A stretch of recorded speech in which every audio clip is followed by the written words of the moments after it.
दोस्तों, अगर आपको यूपीपीसीएस का क्वेश्चन पेपर डाउनलोड करना है और इसकी पूरी आंसर की अगर डाउनलोड करनी है तो आप नीचे दिए गए डिस्क्रिप्शन में एक लिंक शेयर किया गया है जिसकी हेल्प से आप लोग आंसर की और क्वेश्चन पेपर और उसकी डिटेल्ड एनालिसिस वाली आंसर की आप लोग डाउनलोड कर सकते हैं नीचे दिए गए लिंक से। जय हिंद बच्चों, कैसे हैं आप सभी लोग। मैं उम्मीद करता हूं आप सभी लोग बहुत अच्छे होंगे और आज सभी ने यूपीपीसीएस का पेपर देखा होगा। पेपर इनफैक्ट आप लोग देकर भी आए होंगे। सवाल आता है कि सर पेपर थोड़ा सा हार्ड था, आसान था, मॉडरेट था। तो अगर मेरा पर्सनल ओपिनियन आप देखें तो मैं कहूँगा मॉडरेट टू हार्ड था कहीं ना कहीं पेपर। और हार्ड इसलिए भी था थोड़ा सा कि इसमें स्टेटमेंट बेस्ड क्वेश्चंस बहुत सारे थे, असर्शन रीजन के क्वेश्चंस बहुत सारे थे, मैच द कॉलम के क्वेश्चन बहुत सारे थे जहाँ पे काफ़ी सारा कंफ्यूजन था। काफ़ी सारे क्वेश्चन क्रोनोलॉजी पे बेस्ड थे और यहाँ पे वन लाइनर जो कि यूपी पीसीएस पूछा करता था वो बहुत ज़्यादा नहीं थे। यूपी स्पेशल के क्वेश्चन बहुत ज़्यादा देखने को नहीं मिले। और वहीं अगर हम बात करें तो कुछ करंट अफेयर के क्वेश्चन ऐसे थे जिसमें आप शायद कंफ्यूज हो जाते और कंफ्यूज हुए भी होंगे कई सारे लोग। तो हम लोग देरी ना करते हुए जल्दी जल्दी से हम लोग क्वेश्चन पेपर को सॉल्व कर लेते हैं, ठीक है। तो सबसे पहला क्वेश्चन जो आपके सामने है उसमें आप देख सकते हैं, इसमें स्टेटमेंट 1 में कहा गया है कि ऑस्ट्रेलिया का जो इंटरनल पार्ट है वहां पे डेजर्ट और सेमी डेजर्ट है, ठीक है। ये बात तो इन्होंने जो कही है ठीक कही है। दूसरी बात इन्होंने बोली है कि ऑस्ट्रेलिया जो है टेम्परेट जोन में है, जबकि टेम्परेट जोन में नहीं, ये ट्रॉपिकल जोन में, इसलिए स्टेटमेंट 2 इसका रॉन्ग हो जाएगा और आंसर सी हो जाएगा इसका। वहीं अगर मैं क्वेश्चन नंबर 2 की बात करूं तो इसमें आप पहले स्टेटमेंट में ये कहा गया है, असर्शन में ये कहा गया है कि इंडिया जो है वर्ल्ड का सेकेंड लार्जेस्ट गेमिंग का मार्केट है, मोबाइल गेमिंग का मार्केट है। जी हाँ, बिल्कुल सही बात है। वहीं ये कहा गया है, उसका रीजन देते हुए ये कहा गया है क्योंकि इंडिया में 950 यानी कि 95 करोड़ इंटरनेट यूजर्स हैं। जी हाँ, ये स्टेटमेंट भी बिल्कुल सही और कहीं ना कहीं देखें तो ये इसका एक सही रीजन भी है, इसका सही एक्सप्लेनेशन भी है, इसलिए इसका आंसर डी हो जाएगा। वहीं अगर हम थर्ड क्वेश्चन की बात करें तो यहां बोला गया है कि बाबर ने अपनी ऑटोबायोग्राफी जिसे कि बाबरनामा या तुजुक ए बाबरी कहते हैं वो लिखी थी और उसे उसने टर्किश लैंग्वेज में लिखी थी। ये बात तो ठीक है कि उसने टर्किश लैंग्वेज में लिखी। उसका रीजन देते हुए ये बता रहे हैं कि टर्किश लैंग्वेज जो है वो इनकी ऑफिशियल लैंग्वेज थी, कोर्ट लैंग्वेज थी। ये गलत स्टेटमेंट है। इसका आंसर सी हो जाएगा कि first is true and second is wrong. ठीक है, इसके आगे बढ़ते हैं हम लोग।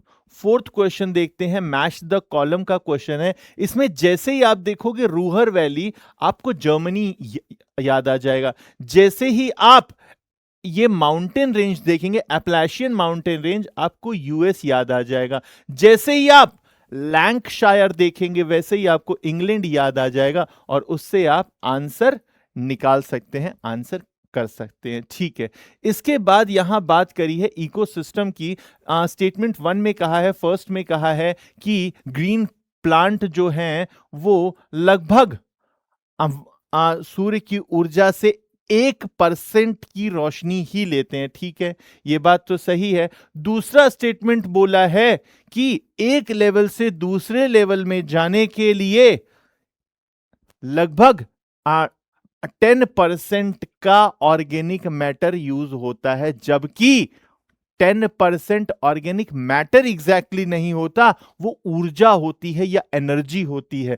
अब ये आयोग की विजडम पे डिपेंड करता है कि क्या वो ऑर्गेनिक मैटर और एनर्जी को सेम मानते हैं कि नहीं। लेकिन यहां पे ऑर्गेनिक मैटर लिखा है, इसलिए हम इस स्टेटमेंट को रॉन्ग मान रहे हैं और केवल एक को ही सही मान रहे हैं। ठीक है, उसके बाद क्वेश्चन नंबर 6 में कहा गया है 1911 में कौन कौन से इवेंट्स हुए। तो सबसे पहला अगर हम देखें तो बंगाल का पार्टीशन को रिवोक किया गया था। ठीक है, फिर उसके बाद कैपिटल जो है, राजधानी जो है वो कैलकाटा से हटा के दिल्ली में लाया गया था, ये भी 1911 में हुआ था। ठीक है, तीसरी बात इन्होंने बोली कि लखनऊ पैक्ट हुआ था जिसके तहत कांग्रेस और मुस्लिम लीग के बीच में समझौता हुआ था, बातचीत हुई थी, लेकिन ये 1911 में नहीं, ये 1916 में हुआ था, इसलिए केवल पहला और दूसरा ही सही है, इसलिए इसका आंसर ए हो जाएगा दोस्तों।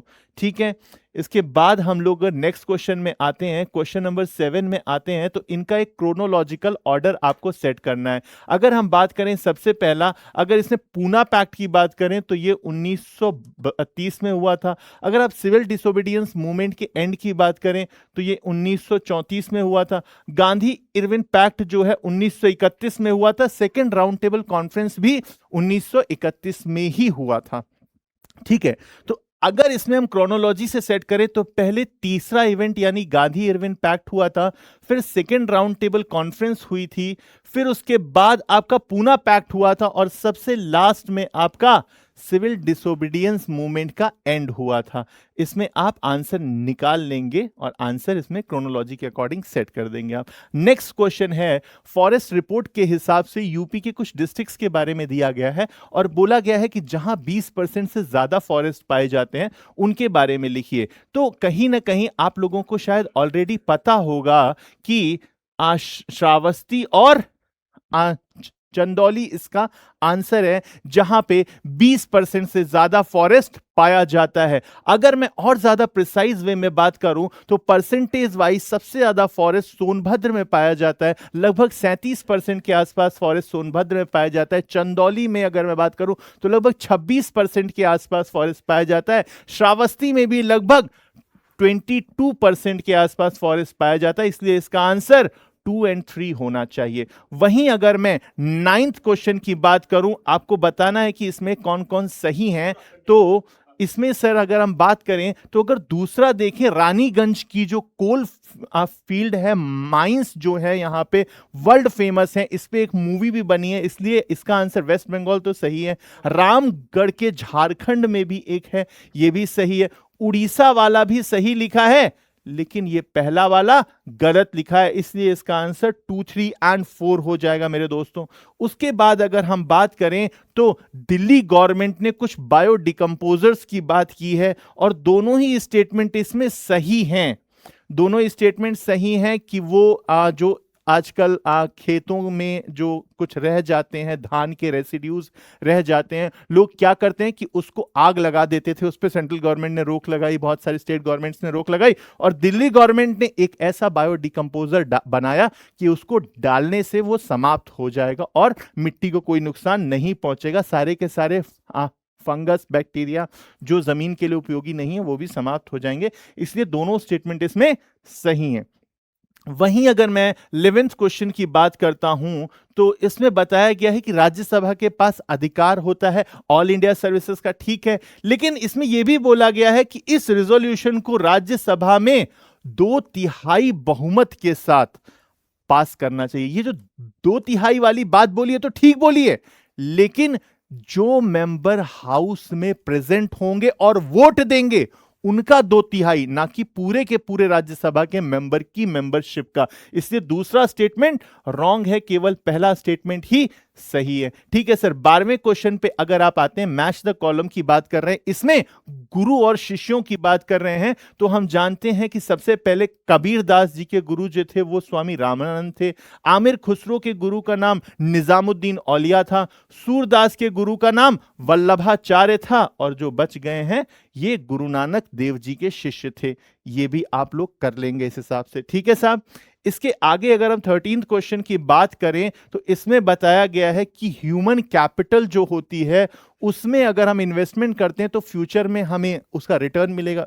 जी बिल्कुल सही बात कह रहे हैं आप। और उसमें यह भी बताया गया है कि हम लोग अगर शिक्षा और स्वास्थ्य में खर्च करते हैं तो वो और ज्यादा प्रोडक्टिव होगा, ये भी बात सही है। और कहीं ना कहीं देखा जाए तो ये इसका एक सही एक्सप्लेनेशन भी है कि अगर आज आप ह्यूमन कैपिटल में खर्च करते हो, स्वास्थ्य में खर्च करते हो, शिक्षा में खर्च करते हो, तो इसका आउटपुट आपको फ्यूचर में मिलेगा। इसलिए इसका डी ऑप्शन सही है, यानी दोनों स्टेटमेंट सही है और दूसरा जो है पहले का सही एक्सप्लेनेशन भी है। आइए दोस्तों आगे बढ़ते हैं 14th नंबर के क्वेश्चन में। ये फिर से मैच द कॉलम का क्वेश्चन है।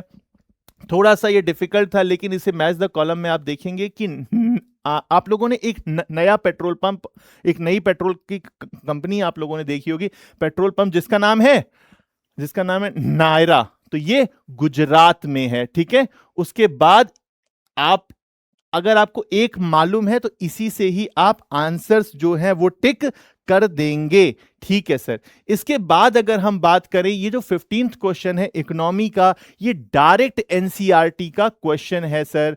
इसमें एनसीईआरटी में बताया गया है कि फूड सिक्योरिटी के डायमेंशंस कौन कौन है, जिसमें अवेलेबिलिटी की बात करी गई है, एसेसिबिलिटी की बात करी गई है, अफोर्डेबिलिटी की, लेकिन अकाउंटेबिलिटी की बात नहीं की गई है। और मेरे दोस्तों ध्यान रखना, इसमें पूछा गया है कौन नहीं है, नॉट की बात करी गई है इसमें, तो इसमें फोर्थ वाला नहीं है, इसलिए बी आंसर हो जाएगा। 16th क्वेश्चन की बात अगर हम करते हैं तो जो चीजें जो आर्टिकल चांदी के बने होते हैं, सिल्वर के बने होते हैं, उसको अगर थोड़े टाइम के लिए अगर अपन छोड़ दे, वैसे ही कुछ टाइम के लिए, कुछ दिनों के लिए, कुछ महीनों के लिए, तो उसमें काले रंग की, ब्लैक कलर की एक लेयर जम जाती है, ठीक है साहब, ये बात सही है। और वो लेयर इसलिए जमती है क्योंकि सिल्वर सल्फाइड की उसके ऊपर लेयर आ जाती है, इस वजह से।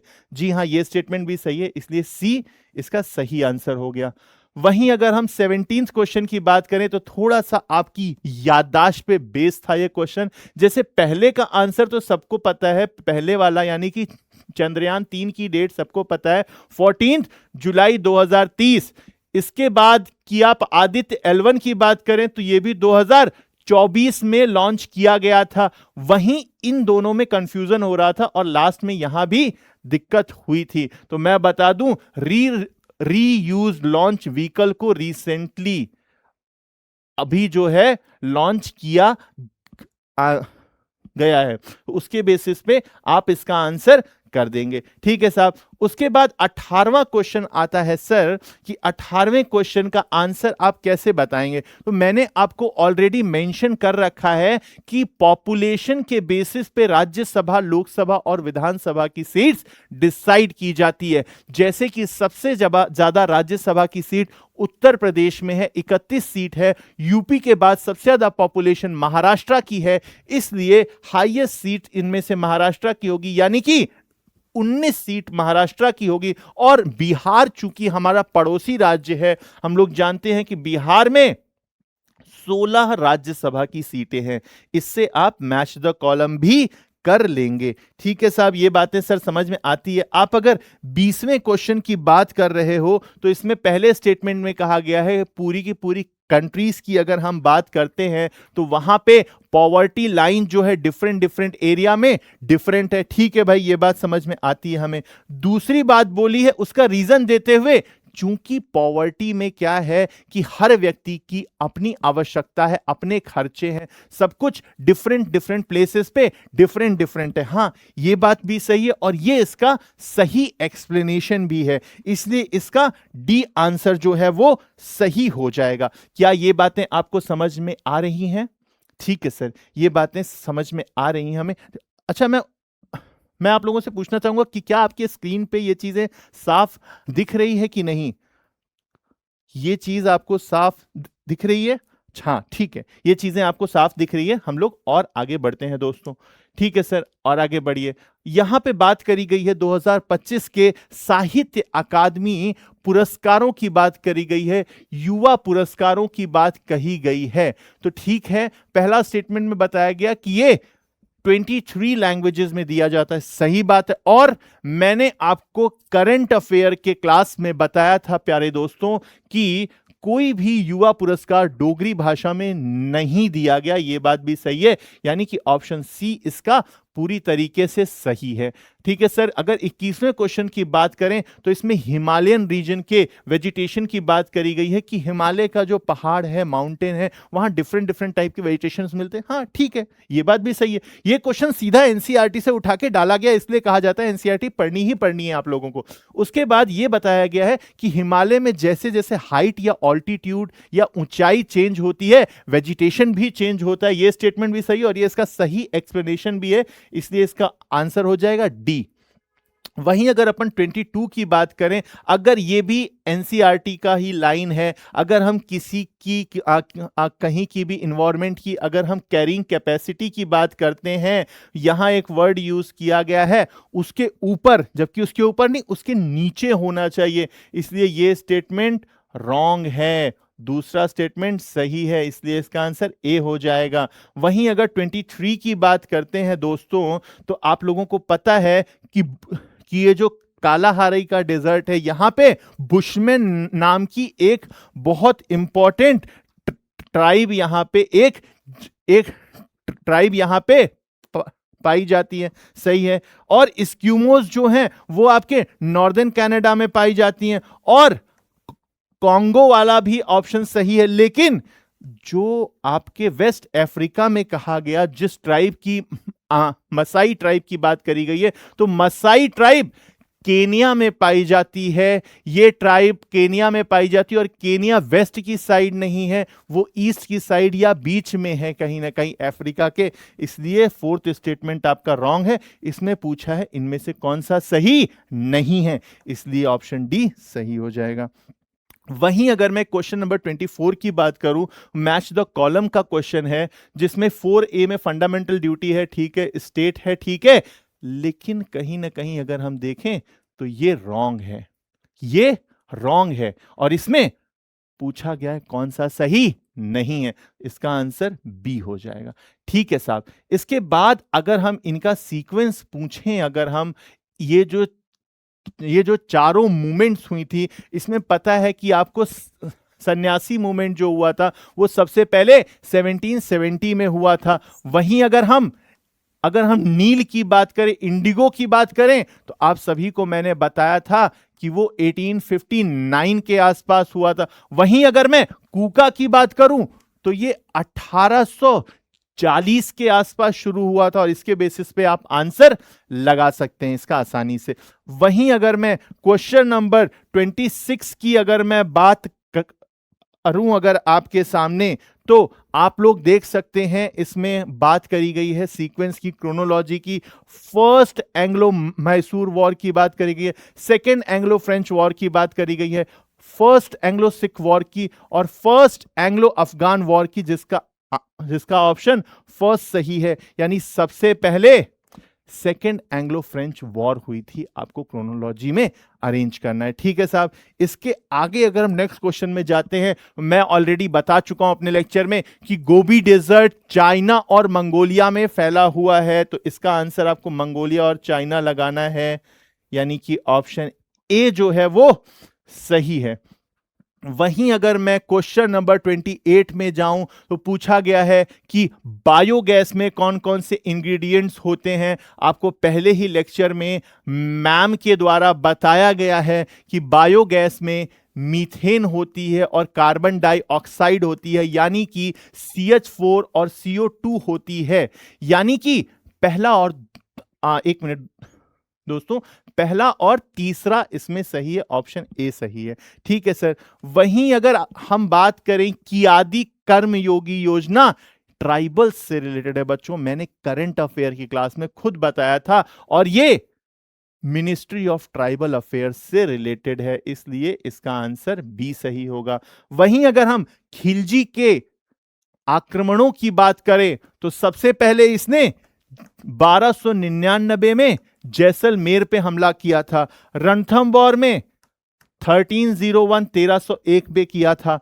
वहीं चित्तौड़ की बात करें तो 1303 में किया था, जहां पे महारानी पद्मावती ने जौहर किया था। वारंगल की बात करें तो 1310 में हुआ था। इसके बेसिस पे आप इसका आंसर इजीली लगा सकते हैं। ठीक है दोस्तों, उसके बाद हमारे पास दो स्टेटमेंट्स हैं, जिसमें कि हिमालय में बोला गया है कि हिमालय का जो रीजन है वहां पे हाइड्रो इलेक्ट्रिसिटी की बहुत ज्यादा पॉसिबिलिटी है, बहुत ज्यादा हाइड्रो इलेक्ट्रिसिटी की क्षमता है। ठीक है साहब, बात समझ में आ रही है। लेकिन बिहार और उत्तर प्रदेश में ये चीजें उतनी ज्यादा सक्सेसफुल नहीं हो पा रही है। बिहार और इसमें ईस्टर्न उत्तर प्रदेश यानी कि पूर्वी उत्तर प्रदेश की बात करी गई है। उसका रीजन भी दिया गया है, बिकॉज हिमालय जो है वो नेपाल से बाउंड्री शेयर करता है और इस वजह से कहीं ना कहीं नेपाल के साथ हमारे अच्छे संबंध रहे, हम लोग वहां पे बहुत बड़े बड़े डैम्स वगैरह नहीं बना रहे हैं। ये भी बात सही है, यानी इसका आंसर सी हो जाएगा। क्या ये बात समझ में आ रही है? ठीक है सर। क्वेश्चन नंबर 32 पे अगर हम आते हैं तो यहां पे बोला गया है कि देवी पाटन डिवीजन में इसमें से कौन कौन सी डिस्ट्रिक्ट देवी पाटन डिवीजन में है। तो मैं उम्मीद करता हूं कि आप लोगों को पता होगा कि देवी पाटन डिवीजन का हेडक्वार्टर, आप लोग अरे आंसर दो यार। देवी पाटन डिवीजन का हेडक्वार्टर है गोंडा डिस्ट्रिक्ट में, आपका बहराइच इसी में आता है, आपका बलरामपुर भी इसी में आता है, इसलिए इसका आंसर सी हो जाएगा दोस्तों।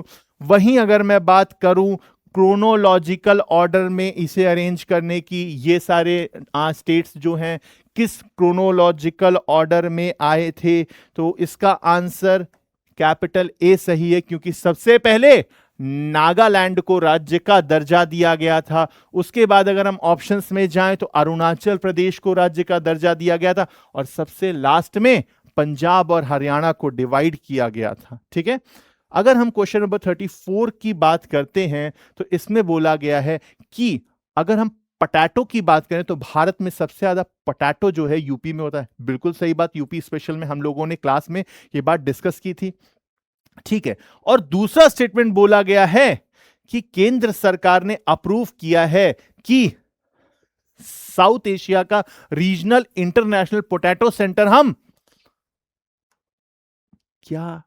अलीगढ़ में बनाएंगे? नहीं, हम आगरा में बनाएंगे। आगरा की बात हुई थी, इसलिए स्टेटमेंट 2 रॉन्ग है, पहला स्टेटमेंट सही है।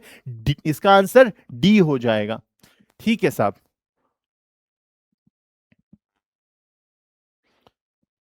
हाँ, इसके बाद हम लोग ये शायद रिपीट हो रही है स्लाइड। अच्छा हाँ, ये आ गया क्वेश्चन नंबर 38। ऑपरेशन ब्रह्मा की बात जैसे ही आती है आपको आंसर पता चल जाता है कि ऑपरेशन ब्रह्मा म्यांमार के लिए किया गया था। ऑप्शन ए सही है। वहीं अगर म्युनिसिपालिटीज की अगर हम बात करते हैं क्वेश्चन नंबर 39 में, तो इसके लिए एलिजिबिलिटी की एज 25 साल नहीं 21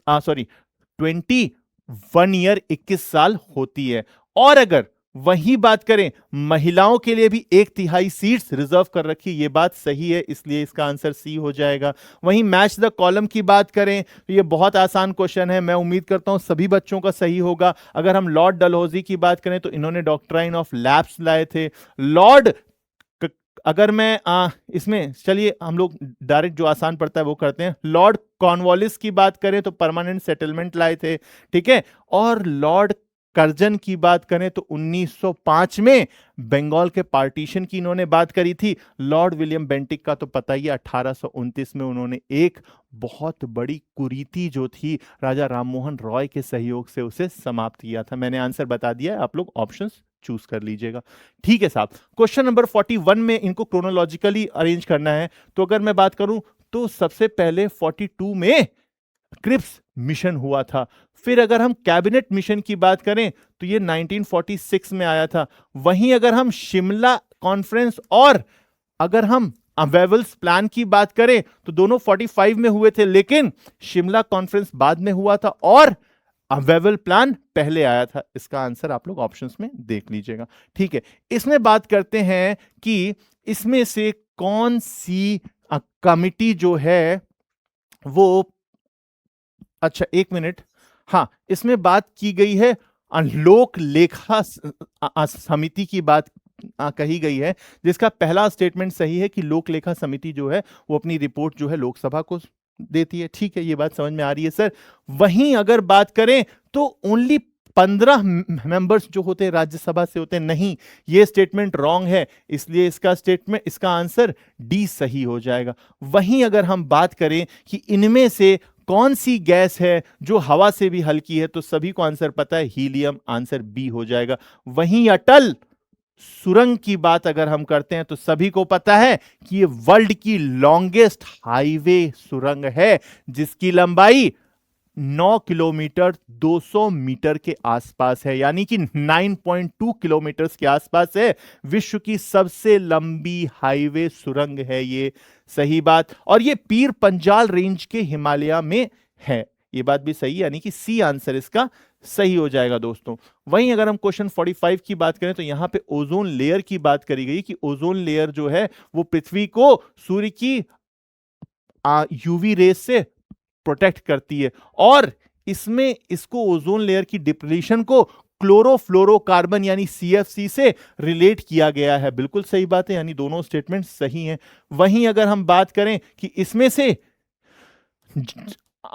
अगर हम बात करें जीसीसी के मेंबर्स कौन से हैं, तो मैंने इसके लिए एक शॉर्ट ट्रिक आपको याद कराई थी क्लास में, अगर आप लोगों को याद हो तो इसका आंसर आप लोग मुझे बताइए कि कौन इसका मेंबर नहीं है दोस्तों,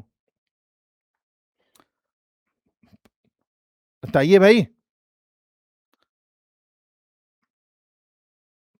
बताइए बताइए बताइए, इसका मेंबर कौन नहीं है। अरे यार बोलो तो सही। हाँ, आपने बिल्कुल आंसर सही दिया है। इसमें से सेकंड और थर्ड नहीं है जीसीसी के मेंबर, इनमें से एक को हटा दिया गया है अभी कुछ टाइम पहले, इसलिए ये न्यूज में था, ये क्लास में डिस्कस किया है। 47th में बात की गई है पीआईएल की। जी हां, पहला स्टेटमेंट जो है बहुत सही है, और दूसरा स्टेटमेंट जो है इसका करेक्ट एक्सप्लेनेशन भी है कि ये सोशली इकोनॉमिकली बैकवर्ड क्लास के लिए, उनके बेनिफिट के लिए बनाया गया है, कि जो लोग पैसों से सक्षम नहीं है या सोशली बैकवर्ड हैं उनके लिए पीआईएल लाया गया है। दोनों ही स्टेटमेंट सही हैं और ये इसका करेक्ट एक्सप्लेनेशन भी है। आगे बढ़ते हैं दोस्तों, 48th क्वेश्चन में इसमें पूछा गया है महाकवि कालिदास ने इसमें से कौन सा ग्रंथ नहीं लिखा। पता है आपको कि कालिदास ने मेघदूत लिखा है, रघुवंशम लिखा है, लेकिन श्रीनगर शतक या श्रृंगार शतक नहीं लिखा है। यानी इसका आंसर, अच्छा यहां पे ध्यान देंगे कि यहां पूछा है कौन सा नहीं है, तो इसका आंसर हो जाएगा आपका बी, यानी थर्ड ऑप्शन नहीं है। ठीक है, अब यहां पूछा गया है 49th क्वेश्चन में कि अकबर ने फतेहपुर सीकरी में बुलंद दरवाजा बनाया। हाँ, ये पहला स्टेटमेंट जो है वो सही दिया है। दूसरा इसका रीजन ये था दोस्तों कि अकबर जब गुजरात और गुजरात का लोअर पार्ट जो था वहां से जब जीत के आया, उन लोगों को हरा कर जब आया, उसकी याद में, उसको मेमोरी के रूप में, यादगार में उसने बुलंद दरवाजा बनाया था। और यहां जो आंसर दिया गया है वो जहांगीर की बर्थ को यादगार बनाने के लिए कहा गया है। जो ये स्टेटमेंट रॉन्ग है, पहला स्टेटमेंट ही सही है, यानी कि इसका आंसर सी हो जाएगा दोस्तों।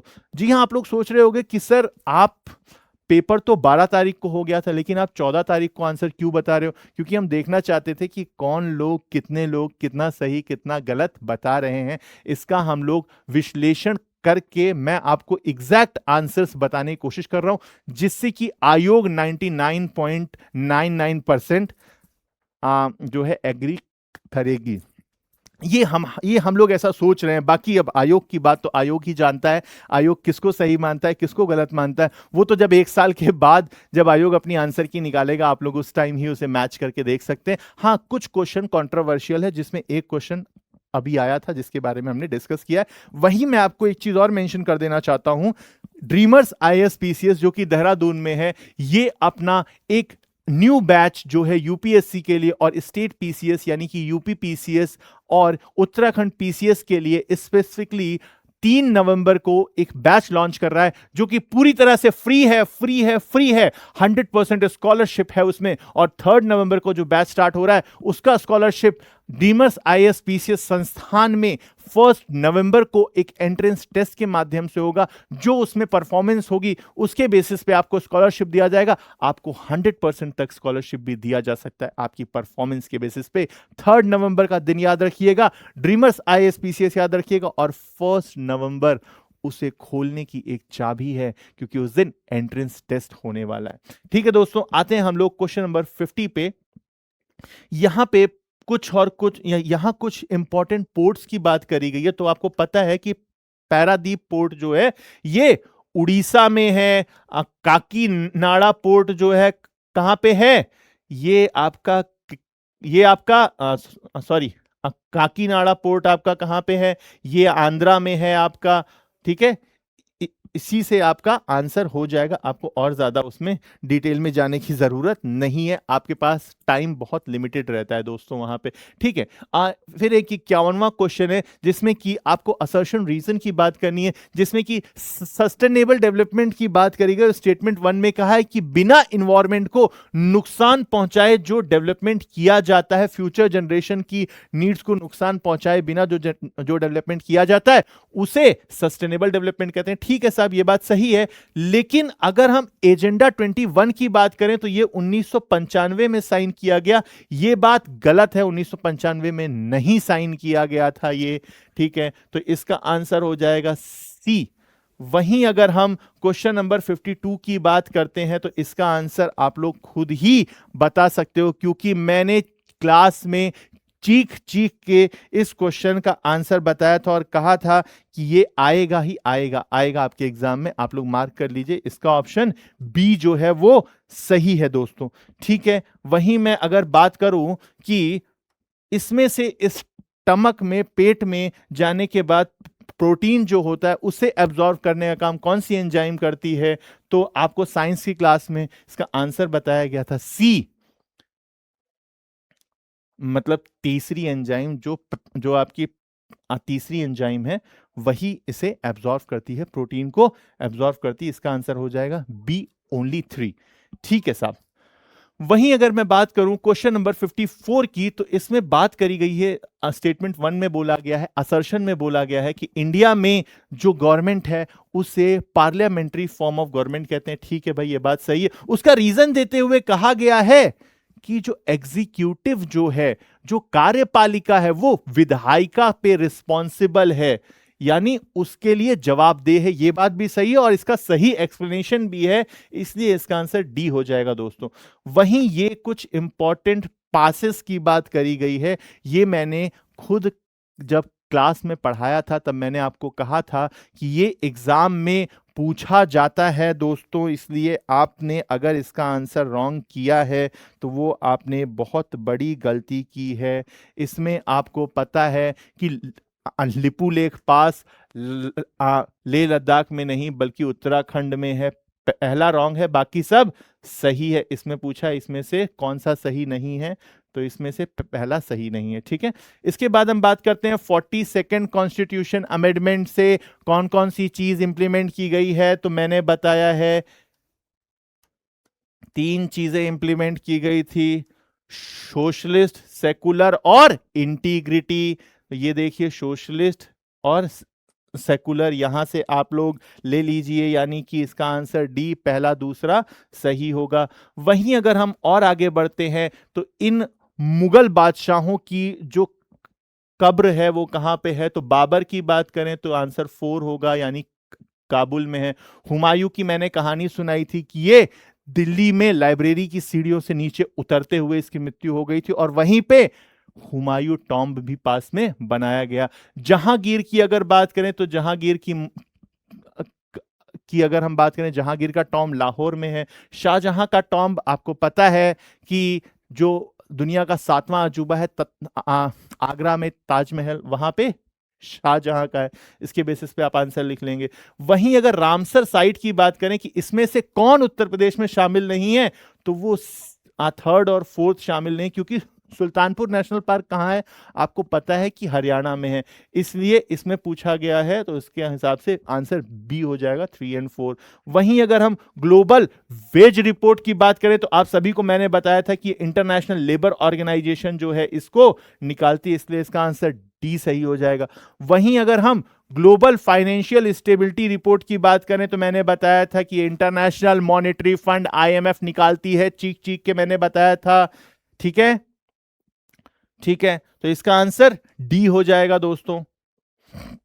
वहीं अगर हम क्वेश्चन 61 की बात करें तो ये साइंस वाली मैम ने आपको बताया था कि लाइकन जो होता है वो खासकर एयर पॉल्यूशन का एक बहुत अच्छा इंडिकेटर होता है। पहला स्टेटमेंट सही है। और जहां पोल्यूशन लो होगा, कम होगा, वहां लाइकेंस ज्यादा होंगे, और जहां हाई पोल्यूशन होगा वहां पे ये बहुत ही रेयर होंगे, बहुत ही कम होंगे। इसलिए स्टेटमेंट 2 में उसका उल्टा दिया हुआ है, स्टेटमेंट 2 रॉन्ग है, सिर्फ पहला स्टेटमेंट सही है। वहीं अगर मैं क्वेश्चन 62 की बात करूं दोस्तों, तो इसमें डिफरेंट डिफरेंट डेज की बात करी गई है। जी हां, 16 सितंबर को ओजोन डे होता है, वर्ल्ड एनवायरमेंट डे 5 जून को होता है, वर्ल्ड वाइल्ड लाइफ डे गलत दिया गया है, इसलिए इसमें रॉन्ग पूछा गया है। कौन सा नहीं होगा, तो आप थर्ड वाला लगाएंगे, यानी ऑप्शन बी लगाएंगे। वहीं अगर हम क्वेश्चन 63 की बात करें, तो यहां पे ब्राजील की बात करी गई है। ब्राजील में जो ग्रासलैंड पाया जाता है उसका नाम सेल्वा है, लेकिन उनको रॉक्सा यानी कि उनको टेरारॉक्सा नहीं कहते हैं। टेरारॉक्सा किसे कहते हैं, आप लोग कमेंट सेक्शन में बताएंगे दोस्तों। ये मैंने खुद आपको क्लास में बताया था, ठीक है। ये देखिए, इसका आंसर डी हो जाएगा, ठीक है भाई। उसके बाद अगर हम बात करें, तो ये हमारे कुछ फाइनेंस कमीशन है। आपको मैंने बताया था कि अभी जो 16वां वित्त आयोग है, उसके आज चेयरपर्सन जो है अरविंद पनगड़िया साहब हैं। इनसे पहले कौन थे बताइए, इनसे पहले एनके सिंह साहब थे। अच्छा, तो उससे पहले सर, उससे पहले का भी नाम मैंने आपको बताया था, अगर याद हो आप लोगों को तो। अरे रेड्डी साहब थे ना यार, 14th वाले के, बोलो यार। अरे भैया बोलो, हाँ सही कह रहे हैं। और 11वें वालों वाले के खुसरो साहब थे। जी हाँ, बिल्कुल सही कह रहे हैं आप। इससे आपका आंसर हो जाएगा ये, ठीक है। वहीं अगर हम 65 की बात करते हैं, तो इसमें पूछा गया है कि इसमें से पॉवर्टी का सोशल इंडिकेटर कौन कौन नहीं है। एनसीईआरटी का डायरेक्ट क्वेश्चन है ये, तो आपको पता है। अगर हम शिक्षा की बात करें तो वो है। वहीं अगर हम सेफ वाटर की बात करें तो वो भी है, जॉब अपॉर्चुनिटी भी है, लेकिन घर का शेप साइज से कोई मतलब नहीं है। ये तो कॉमन सेंस की बात थी, इसको भी कोई भी सही कर सकता था। इसमें पूछा है कौन नहीं है। दोस्तों ध्यान रखना, ये क्वेश्चन यूपी पीसीएस बहुत खेलती है, वो कहीं कहीं सही नहीं है वो पूछ लेती है। इसमें ये जो वर्ड होता है, इसे आपको बहुत ही ध्यान से करना है पेपर को, क्योंकि यूपी पीसीएस इसी में खेलती है, ठीक है साहब। 66 में अगर हम आते हैं, तो आपको पता है कि 11वीं लोकसभा के अध्यक्ष पीए सांगमा साहब थे, और सबको पता था कि सर 17th लोकसभा के ओम बिरला जी हैं, 16वीं के भी ओम बिरला जी थे, इसलिए उसने सारे ऑप्शंस में सेम मार्क कर रखा था। लेकिन आप में से कुछ लोगों को यह भी पता होगा कि सोमनाथ चटर्जी जो हैं, मोदी जी के कार्यकाल के पहले जब कांग्रेस की यूपीए की गवर्नमेंट थी, तो सोमनाथ चटर्जी साहब लोकसभा के स्पीकर थे। इसके बेसिस पे आप आंसर कर देंगे, ठीक है साहब। अगर हम 67 की बात करें, तो इसका पहला स्टेटमेंट सही है कि भैया 1748 में जो थी जो ब्रिटिशर्स और फ्रेंच के बीच में जो वॉर चल रही थी, उसका एंड हुआ था। और दूसरा स्टेटमेंट भी सही है कि इस एग्रीमेंट के हिसाब से मद्रास वाला जो एरिया है, उसे ब्रिटिशर्स को वापस सौंप दिया गया था फ्रांसीसियों के द्वारा। यानी दोनों स्टेटमेंट्स इसमें सही हैं, इसका आंसर सी सही हो जाएगा। वहीं अगर हम बात करें इसमें से कौन सा सही नहीं है, तो मैं बता दूं इसमें से कौन सा सही नहीं है, आप लोग बताओ। मैंने क्लास में ये चीजें बता रखी हैं ऑलरेडी भाई। इसका आंसर दो, जल्दी से जल्दी इसका आंसर दो, बिना देरी किए। अरे इसमें पूछा है कौन सही नहीं है। हैदराबाद में ये रिवर, जिस रिवर का नाम लिखा है, नहीं है। वहीं अगर मैं न्यू ऑर्लिन्स की बात करूं, ये मैंने नहीं आपको क्लास में बताया था, नहीं पढ़ाया था, और ये क्वेश्चन कहीं ना कहीं डिफिकल्ट भी है, ठीक है। तो इसका आंसर हो जाएगा दोस्तों बी, ओनली 3 और 4 जो कि सही नहीं है, बाकी पहला दूसरा सही है, ठीक है। वहीं अगर हम बेकिंग सोडा की बात करें, तो पहले में बोला गया सोडियम हाइड्रोजन कार्बोनेट होता है, हाँ बिल्कुल सही बात है। दूसरे में बात किया गया कि इसे फायर एक्सटिंग्विशर में यूज करते हैं, बिल्कुल सही, दोनों स्टेटमेंट सही है साहब। वहीं अगर हम ग्राउंड वाटर के क्वालिटी रिपोर्ट की बात करें, जो कि 2024 में लॉन्च किया गया था, तो इसको कौन निकालता है? सबको पता है, सेंट्रल ग्राउंड वाटर बोर्ड निकालता है इसको, यानी ऑप्शन बी सही है दोस्तों। ठीक है, ठीक है। वहीं अगर हम बात करें, ये क्वेश्चन थोड़ा सा डिफिकल्ट था। 1953 में जो कमीशन बैठा था, लैंग्वेज पे कमीशन बैठा था, उसके मेंबर इसमें से कौन कौन थे? आप लोग इसका आंसर जल्दी से दें। और इसका आंसर मैं उम्मीद आपसे ये नहीं करूंगा कि आपको इसका एग्जैक्ट आंसर मालूम होगा, इसलिए मैं बता दूं इसका आंसर बी सही है, जिसमें के एम पर्णिकर इसके मेंबर थे और हृदयनाथ कुंजरू भी इसके मेंबर थे। ये चीज लक्ष्मीकांत में मेंशन्ड है। अगर आप लोगों ने लक्ष्मीकांत ध्यान से पढ़ी होगी तो आप लोग इसका आंसर कर पाओगे। ठीक है साहब। वहीं अगर हम बात करें क्वेश्चन नंबर 72 की, तो इसमें एक स्कीम की बात करी गई है, इसमें अमृत योजना की बात करी गई है, इसमें Jawaharlal Nehru national urban renewable mission की बात करी गई है, इसमें हर नल जल वाली योजना की भी बात करी गई है, इसमें national urban housing habitat policy की भी बात करी गई है दोस्तों।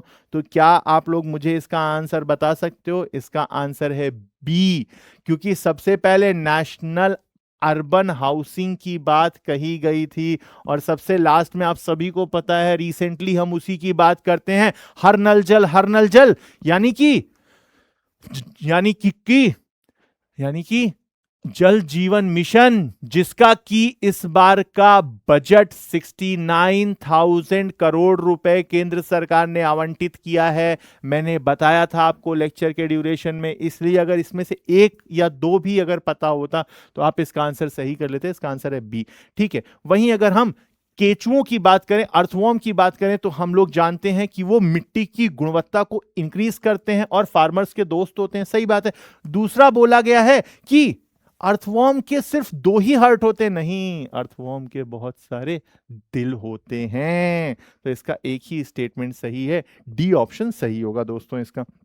वहीं इनका आपको सीक्वेंस अरेंज करना है इन सारे धार्मिक गुरुओं का। तो मैंने जब भक्ति मूवमेंट पढ़ाया था तो मैंने बताया सबसे पहले कौन आएंगे? नामदेव जी आएंगे सबसे पहले, फिर आएंगे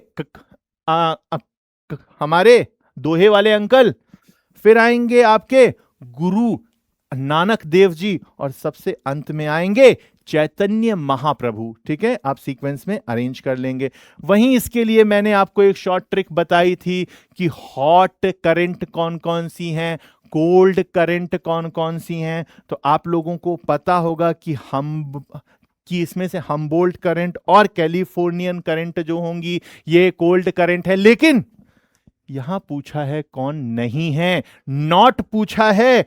तो आप लोग पहला और दूसरा लगाएंगे, यानी ऑप्शन डी सही होगा दोस्तों। ध्यान रखिएगा, यूपीएससी और यूपीपीसीएस कहीं भी हां या ना लिख देती है, कहीं भी ये देखिए आप लोग, ये देखिए बहुत छोटा सा लिखती है, इसमें से कौन सा नहीं होगा? ये देखिए, ये बहुत इंपॉर्टेंट चीज है, आप लोग प्लीज इसे ध्यान से देखा करिए, क्योंकि मैक्सिमम लोग ये गलती करते हैं और जब ये गलती होती है ना दोस्तों, आप विश्वास मानिए बहुत ज्यादा दुख होता है।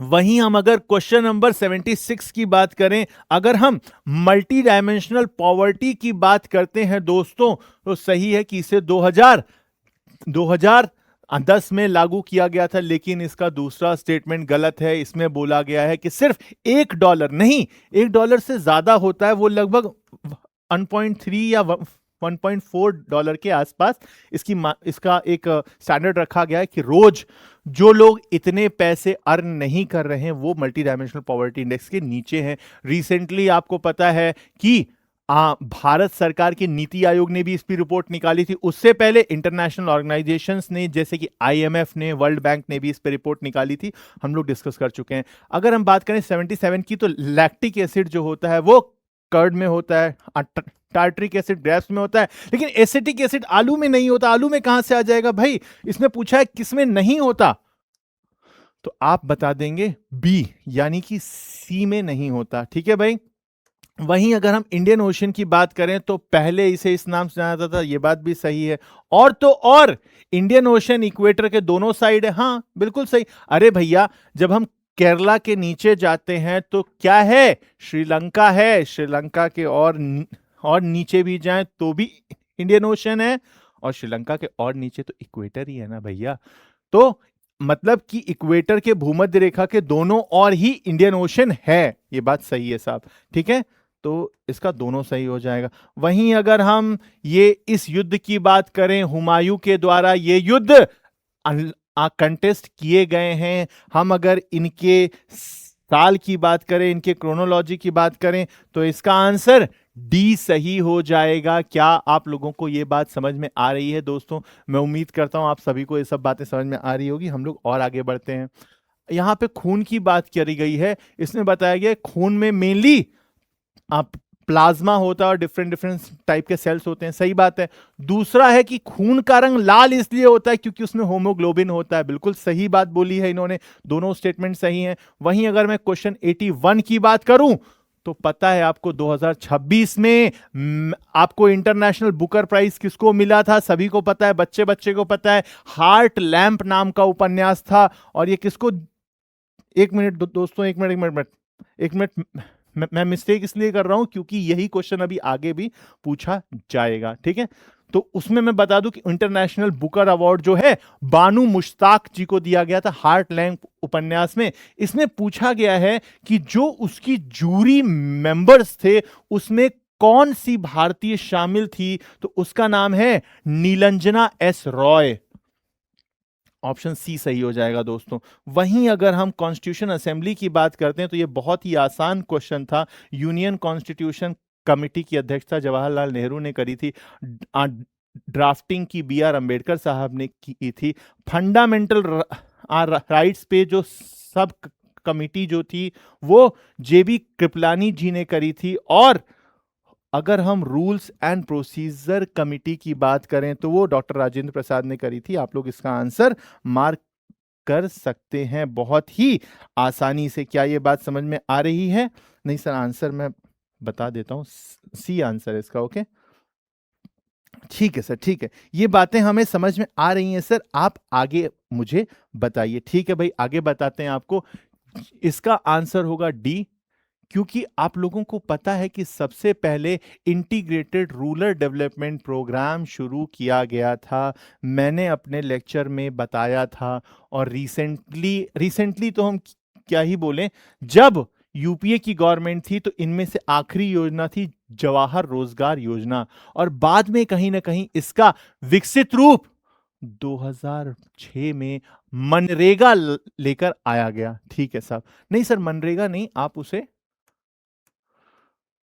सिंपल, आप उसे लिखें, उसे महात्मा गांधी से तो बाद में रिलेट किया गया था ना। ठीक है साहब, क्वेश्चन 84 की बात अगर करते हैं तो उत्तर प्रदेश के उस डिस्ट्रिक्ट का नाम बताइए जो सिर्फ और सिर्फ एक ही उत्तर प्रदेश के डिस्ट्रिक्ट से छू रहा हो, टच हो रहा हो।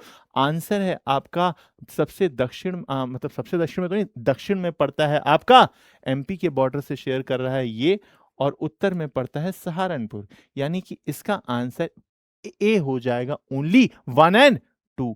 वहीं अगर हम पंचायती राज इंस्टीट्यूशन की बात करें, उसके टेन्योर की बात करें तो 5 साल का टेन्योर तो है, लेकिन इसमें बोला गया है कि एक मिनट दोस्तों, इसमें बोला गया है कि अगर हम महिलाओं की सीट्स की बात करें पंचायती राज में, तो आपको पता है कि वो 1/3 सीटें आरक्षित है, लेकिन यहां पे बात करी गई है एससी एसटी की महिलाओं के लिए। ऐसी कोई बात नहीं कही गई है, महिलाओं को हॉरिजॉन्टल रिजर्वेशन की बात कही गई है। एससी एसटीज को उनकी संख्या के हिसाब से आरक्षण की बात कही गई है, और वो स्टेट के विजडम पर होगा कि कितना आरक्षण एससी एसटीज को दिया जाता है। हाँ, आरक्षण की बात बिल्कुल कही गई है, लेकिन महिलाओं के लिए 1/3 सीट की बात करी गई है। यहां पे 1/4 बताया गया, तो ये सही है और ये रॉन्ग है, यानी इसका आंसर डी हो जाएगा दोस्तों। हम अगर क्वेश्चन 86 की बात करें, आप सभी को पता है गीत गोविंद जो लिखी गई है वो किसके द्वारा लिखी गई है? जयदेव के द्वारा गीत गोविंद लिखी गई है दोस्तों। तो इसका आंसर हो जाएगा कैपिटल ए। आप ए कर सकते हैं। यहां पे एक प्रिंटिंग मिस्टेक करी गई है, ये हिमाचल प्रदेश वाला मंडी नहीं है, बल्कि ये आ की मात्रा भी होना चाहिए, एक और ए होना चाहिए। ये एक आर्कियोलॉजिकल साइट है, इंडस वैली साइट है, जो कि यूपी में पाई गई है। अब देखते हैं कि आयोग अपनी स्पेलिंग मिस्टेक को सही मानता है कि नहीं मानता, कि क्या मानता है। और अगर आयोग इसको सही मानता है तो पहला, और दूसरा नहीं, क्योंकि राखी गढ़ी तो हरियाणा में है, आपका हुलास पहला और तीसरा इसका आंसर होगा, यानी कि सी आंसर इसका हो जाएगा। वहीं इस क्वेश्चन का आंसर तो सभी को पता है कि सबसे ज्यादा वाटर जो है ओशियन में है, फिर उसके बाद जो वाटर है वो ग्लेशियर्स में है, फिर उसके बाद जो वाटर है वो भूजल में है, फिर उसके बाद रिवर्स में वाटर है। इसका आंसर आप लिख लेंगे। उसके बाद अगर हम फाइनेंशियल कमिटी की बात करते हैं तो ये तीनों की तीनों कमिटी जो है फाइनेंस से रिलेटेड है। इसका आंसर बी हो जाएगा दोस्तों। मैं उम्मीद करता हूं आपको ये सब बातें समझ में आ रही होंगी। हम लोग और आगे बढ़ते हैं। ठीक है, ये हम लोग बात कर रहे हैं कुछ नेशनल पार्क्स की और स्टेट की। सबको पता है कि पहले का जम्मू कश्मीर है, यहाँ एक स्पेशल टाइप का हिरन मिलता है, मैंने क्लास में बता रखा है बच्चों। और राजस्थान में एक नेशनल पार्क पाया जाता है जिसे कहते हैं केवला देव, पक्षियों के लिए बहुत प्रसिद्ध है। और कान्हा नेशनल पार्क एमपी में है, पेरियार है केरला में। आंसर कर लेना। बिम्स्टेक में कौन इसमें से नहीं पाया जाता है? इसकी शॉर्ट ट्रिक के लिए भी मैंने वीडियो भी बनाई है, क्लास में भी बताया है। बिम्स्टेक का मेंबर इंडोनेशिया नहीं है, डी आंसर हो जाएगा। ये कुछ डैम्स यहां बनाए गए हैं, पहला वाला सही लिखा गया है कि चिनाब रिवर पे बगलिहार डैम है, बगलिहार है और सलाल है, दुल्हस्ती है, ये सारे बगलिहार डैम पे, ओ सॉरी चिनाब रिवर पे ये सारे डैम्स हैं। लेकिन दूसरा और तीसरा जो लिखा है वो रॉन्ग लिखा है। यहां पूछा गया है कौन सा नहीं है, तो आपको दूसरा और तीसरा जिसमें भी है ऑप्शन सी में मार्क कर देना है दोस्तों। हम आगे बढ़े तो यहां मैंग्रोव की बात करी गई है, गवर्नमेंट की स्कीम अमिष्टी स्कीम की बात करी गई है। तो ये क्या 2019 में स्टार्ट? नहीं नहीं, अभी हाल ही में स्टार्ट हुई है, 2019 में नहीं हुई है, रॉन्ग है। इसका मेन एम है मैंग्रोव के फॉरेस्ट को रिस्टोर करना। जी हाँ, बिल्कुल सही बात है, डी आंसर हो जाएगा इसका। वहीं अगर मैं क्वेश्चन 94 की बात करूं तो हिमालय में बहुत सारी several number of perennial rivers है, ये बात सही है। दूसरा स्टेटमेंट की अगर बात करूं, इसके रीजन की बात करूं तो थ्रू आउट द ईयर, साल के पूरे टाइम ये जो है हिमालय की पहाड़ियां बर्फ से ढकी हुई होती हैं, ग्लेशियर्स से होती हैं, ढकी हुई रहती हैं, इसलिए हिमालय की रिवर जो है उनमें पूरे साल पानी रहता है। बिल्कुल, ये इसका सही एक्सप्लेनेशन है। ये एनसीईआरटी की लाइन सीधा उठा के डाल दी है, ऑप्शन डी इसका सही है। वहीं अगर मैं क्वेश्चन नंबर 95 की बात करूं तो आप लोगों को पता है कि जमीन को दो पार्ट्स में डिवाइड किया गया था लैंड रेवेन्यू के लिए, खालसा और जागीर। लेकिन यहां जो बात करी गई है, यहां जो जागीर के लिए बात करी गई है कि वो एडमिनिस्ट्रेशन की होती थी, वो सेंट्रलाइज लैंड होती थी, वो जागीर नहीं खालसा होती थी, इसलिए स्टेटमेंट 2 रॉन्ग है। ये मैंने क्लास में चीख चीख के कम से कम 6 से 7 बार बोला होगा। इसका आंसर सी है दोस्तों। वहीं अगर मैं क्वेश्चन 96 की बात करूं तो ये भी मैंने बताया था कि पूछा जाएगा, क्योंकि ये अवार्ड्स जो हैं हर बार पूछे जाते हैं। लगभग 7 लोगों को इस बार पद्म विभूषण दिया गया, जिसमें पता है आपको कि व्यापार और उद्योग के लिए श्री ओसामू सुजुकी को दिया गया। वहीं आर्ट्स के लिए अगर बात करें तो श्री लक्ष्मी नारायण सुब्रमण्यम जी को दिया गया। वहीं मेडिसिन के लिए बात करें तो डॉक्टर नागेश्वर रेड्डी साहब को दिया गया। इससे आप आंसर लिख सकते हैं। ठीक है, वहीं ये क्वेश्चन जैसे ही लोगों ने देखा होगा, पुष्कर कुंभ मेला 2025, सबने इसका आंसर राजस्थान मार्क कर दिया होगा। बट मैं बता दूं, ये थोड़ा सा कंफ्यूजिंग क्वेश्चन था। यहां पे पुष्कर कुंभ मेला की बात करी गई, आप लोग ध्यान रखना। पुष्कर कुंभ मेला उत्तराखंड में लगाया गया था। इंडिया का जो लास्ट विलेज है चाइना के बॉर्डर पर पड़ता है। आप सभी कमेंट में नाम लिख के बताएं। वहीं इस फेयर को, इस मेले को लगाया गया था। जी हां, वो चाइना के पास का एक गांव है जिसका नाम है माणा गांव, जी हाँ, यहीं पे ये मेला लगाया गया था, इसलिए इसका आंसर बी हो जाएगा, ओनली 3। देखिए कैसे खेलती है यूपीपीसीएस। अब इन्होंने 98 में दोनों स्टेटमेंट सही बताया कि जो ये बड़ी बड़ी मछलियां डॉल्फिन और वेल्स होती हैं, इनकी बॉडी में एक होल होता है, वहां से ये लोग ब्रीथ करते हैं, सांस लेते हैं। और अर्थवॉर्म की बात करें तो वो अपनी स्किन से ब्रीथिंग का प्रोसेस करता है। दोनों स्टेटमेंट सही हैं। वहीं अगर मैं क्वेश्चन 99 की बात करूं दोस्तों, तो ये बात कर रहे हैं नेशनल इंटीग्रेशन जो है वो political, economical, social, cultural, psychological dimension होना चाहिए। बिल्कुल सही बात है। और दूसरा स्टेटमेंट भी इसमें सही बोला गया है, और दूसरा कहीं ना कहीं इसका सही एक्सप्लेनेशन भी है। ये हम लोग पॉलिटी में डिस्कस कर चुके हैं, इसका आंसर डी होगा दोस्तों, ठीक है। वहीं अगर हम बात करें किसी इंसान के अंदर सबसे ज्यादा, अगर किसी मेटल की बात करें दोस्तों, तो पोटेशियम का अमाउंट सबसे ज्यादा होता है और कॉपर का अमाउंट सबसे कम होता है। कॉपर के बाद लोहे की बात करते हैं, लेकिन अगर लोहा कॉपर ज्यादा हो गया तो एक स्पेशल डिजीज हो जाएगी। मैंने बताया था, हिंदू के आर्टिकल में भी था कि अफ्रीका की एक ट्राइब है जो कि बियर पीती है, लोहे के बर्तन में पीती है, उसकी वजह से उन्हें एक स्पेसिफिक डिजीज हो गई है। अभी रिसेंटली 2 महीने पहले हिंदू में एक आर्टिकल भी आया था, आप लोग रिलेट कर पाए तो सबसे ज्यादा क्या होता है? पोटेशियम, और सबसे कम क्या होता है? कॉपर होता है। तो इसका आंसर आप लोग लिख लेंगे यहां से, ठीक है साहब, ठीक है। उसके बाद अगर मैं 101 की बात करूं तो पॉवर्टी के लिए कुछ कमिटीज बनाई गई थी, जिसमें कि सुरेश तेंदुलकर की 2009 में बनी थी, और उसके बाद जो है रंगराजन साहब की भी एक कमिटी बनी थी। यानी कि सबसे लास्ट में बनी है रंगराजन, और सबसे पहले बनी है आपकी फोर्थ वाली, यानी कि रथ और दांडेकर की बनी थी। तो आप इसमें से इसका आंसर कर सकते हैं। क्या ये बातें समझ में आ रही हैं? ठीक है साहब। इसने बोला गया है कि शेड्यूल लैंग्वेज में कौन सी नहीं है। आप लोगों को मैंने अपनी क्लास में एक जोक मार के बताया था, और जोक क्या, वो सच्चाई है कि बिहार के एक नेता से जब किसी एक पत्रकार ने पूछा कि क्या भोजपुरी लैंग्वेज शेड्यूल 8 में शामिल करनी चाहिए, तो उस भाई ने, उस बड़े नेता ने यह कहा कि शेड्यूल 8 में क्यों, शेड्यूल फर्स्ट में शामिल करना चाहिए, इतना पीछे क्यों शामिल करें, पहले शेड्यूल में शामिल करिए। तो इसमें से पूछा गया कि कौन सी भाषा 8वीं अनुसूची में 22 लैंग्वेजेस जो होती हैं उसमें शामिल नहीं है, तो भोजपुरी शामिल नहीं है दोस्तों, उसका आंसर बी हो जाएगा। यहां पे दोनों स्टेटमेंट जो बोला गया है 103 में, वो सही बोला है, ओ सॉरी, वो रॉन्ग बोला गया है। वो दोनों एक दूसरे का उल्टा बोला गया, क्योंकि अगर एसिडिक सॉल्यूशन होगा तो उसका पीएच 7 से कम होगा, और अगर बेसिक सॉल्यूशन होगा तो पीएच 7 से ज्यादा होगा, यानी दोनों रॉन्ग है, आंसर इसका बी हो जाएगा दोस्तों। वहीं अगर हम बात करें कि भारत के राष्ट्रपतियों की बात करें, क्रोनोलॉजिकली अगर इनमें से बात करें, तो सबसे लास्ट में इस ऑप्शन में एपीजे अब्दुल कलाम साहब थे, उससे पहले के.आर. नारायणन साहब थे, और इस ऑप्शन में अगर जाएंगे तो सबसे पहले नीलम संजीवा रेड्डी थे। और एक बार, यानी शायद इससे शायद 2023 या 24 में पूछा गया था, नीलम संजीवा रेड्डी के बारे में भी एक क्वेश्चन यूपीपीसी से पूछा गया था।